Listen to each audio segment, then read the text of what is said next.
Hello' everyone, কি খবৰ? আশা কৰোঁ সকলো ভালে আছে। আজি আকৌ মোৰ মনটো অলপ বেছিয়ে ভাল লাগি আছে। কিয় ভাল লাগি আছে আহকচোন আপোনালোকক ক'ম আৰু দেখামো। মানে মই প্ৰথম এবাৰ অনলাইনত এনেকৈ বস্তু এটা অৰ্ডাৰ দিছোঁ, সেইটো কাৰণে মোৰ মনটো বহুত ভাল লাগি আছে। এনেও মানে মই অলপ কথাতে মন ভাল লাগে, ইমান ডাঙৰ আশা নকৰোঁ, যিটো পাইছোঁ তেনেকুৱাতে সুখী। মই মানুহজনী তেনেকুৱা। আহকচোন মইনো কি অৰ্ডাৰ দিছিলোঁ আপোনালোকক দেখাম। আৰু এয়া চাওকচোন। আৰু চবেই জানিছে যিহেতু মই মানে প্ৰথম এনেকৈ অৰ্ডাৰ কৰিছোঁ, সেইটো কাৰণে চবেই বহি চাই আছে, ইফালে মায়ো চাই আছে।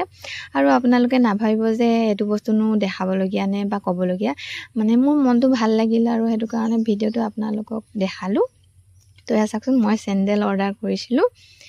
মোৰ কিন্তু দেখি ভাল লাগিছে। আপোনালোকক কেনেকুৱা লাগিছে বাৰু চাওকচোন। আহকচোন পিন্ধিয়ে দেখাওঁ কেনেকুৱা লাগেনো। এয়া চাওকচোন। মোৰ কিন্তু বহুত ভাল লাগিছে। আপোনালোকৰ কেনেকুৱা লাগিছে বাৰু কমেণ্টত জনাবচোন।